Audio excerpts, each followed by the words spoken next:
আবারও ত্রিপুরা রাজ্যে চিকিৎসক আক্রান্ত, তাও আবার খোদ শাসক দলের নির্বাচিত জনপ্রতিনিধি তথা জেলা পরিষদের প্রাক্তন সহকারী সভাধিপতি তথা বর্তমান জেলা পরিষদের সদস্যের নেতৃত্বে যুবকরা সরকারি হাসপাতালের ভিতরে ঢুকে কর্তব্যরত চিকিৎসককে আক্রান্ত করেছে।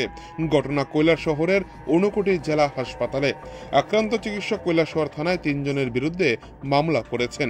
এই ঘটনায় চিকিৎসক মহলে তীব্র ক্ষোভ বিরাজ করছে। কৈলাসহরের ভগবাননগর এলাকায় অবস্থিত ঊনকোটি জেলা হাসপাতালে আক্রান্ত চিকিৎসক ধ্রুপদ দাস 6 ডিসেম্বর শুক্রবার দুপুরে সংবাদ প্রতিনিধিদের মুখোমুখি হয়ে জানান যে গতকাল 5 ডিসেম্বর বৃহস্পতিবার গভীর রাতে ঊনকোটি জেলা হাসপাতালে ইমার্জেন্সি বিভাগে একটি দুর্ঘটনাগ্রস্ত গুরুতর জখম রোগীর চিকিৎসা করানোর সময় শ্যামল দাসের নেতৃত্বে 3 জন যুবক ইমার্জেন্সি বিভাগের ভিতরে ঢুকে।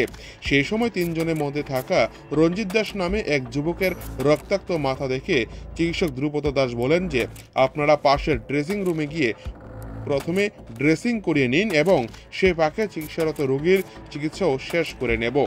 চিকিৎসক ধ্রুপদ দাস এই কথা শোনার পর শ্যামল দাস উত্তেজিত হয়ে চিকিৎসককে অশ্লীল ভাষায় গালিগালাজ শুরু করে এবং হুমকি দিতে থাকে।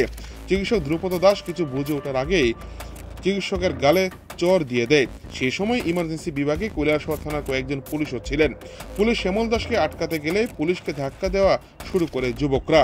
সাথে সাথে অন্যান্য পুলিশ কর্মীরা সম্পূর্ণ ঘটনা মোবাইল দিয়ে ভিডিওগ্রাফি করে রাখে। পরবর্তী সময় জেলা হাসপাতালে সাধারণ মানুষের সংখ্যা বাড়তে থাকে। পরবর্তী সময় জেলা হাসপাতাল থেকে পদ থেকে চম্পট দিয়েছে বলে জানা যায়। চিকিৎসকের উপর এই ধরনের আক্রমণের ঘটনায় ব্যাপক নিন্দা শুরু হয়েছে কৈলাসহর জুড়ে। কৈলাসহর থেকে নিজস্ব প্রতিনিধি রিপোর্ট, টিভি 100 বাংলা। কোনো কারণই নেই, আমি শুধু যখন ওরা এসছে আমি শুধু আমি অলরেডি একটা পেশেন্ট দেখছিলাম, তো আমি দেখেছি পেশেন্টটা আসছে, ঢুকেছে পরে পেশেন্টের মাথা থেকে ব্লিডিং হচ্ছে। আমি জাস্ট বলেছি ওনাকে, যিনি নিয়ে এসছেন মিস্টার শ্যামল দাস, রঞ্জিত দাস নামক পেশেন্টকে নিয়ে এসছে। আমি শ্যামল দাস মহাশয়কে শুধু বলেছি যে এখানে দাঁড়িয়ে থেকে লাভ নেই, বসে থেকে লাভ নেই, আপনারা ড্রেসিং রুমে নিয়ে যান ওনাকে। জাস্ট এইটুকু কথাই বলেছি যে আপনারা ড্রেসিং রুমে নিয়ে যান, ড্রেসিংটা স্টার্ট করুন, আমি ওই পেশেন্টটাকে ভর্তি করে আসছি। এই ক্ষেত্রে আপনার গায়ে কি হাত দেওয়া কাজ করা স্টার্ট করা হয়েছে। কেউ গায়ে হাত দিয়েছিল আপনার? হ্যাঁ, আমার গায়ে হাত দিয়েছিল শ্যামল দাস। থানায় মামলা করেছেন? হ্যাঁ, থানায় মামলা করা হয়েছে। আজ আমি কালকে রাতে আমার এমএস স্যারকে জানাই, আজকে সকালবেলায় থানাতে অ্যাপয়েন্ট করা হয়েছে। কতজনের নামে মামলা করেছেন?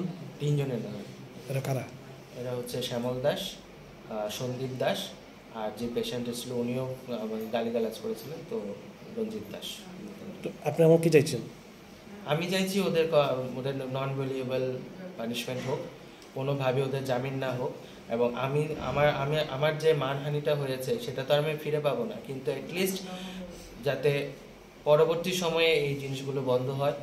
এবং আজকে আমার সাথে হয়েছে, কালকে আমার আরেকজন ফেলো কলিগসের সাথে হতে পারে, তো এটা অবশ্যই বন্ধ হওয়া উচিত এবং এটা একটা দৃষ্টান্তমূলক পানিশমেন্ট হওয়া উচিত আমি মনে করি। তো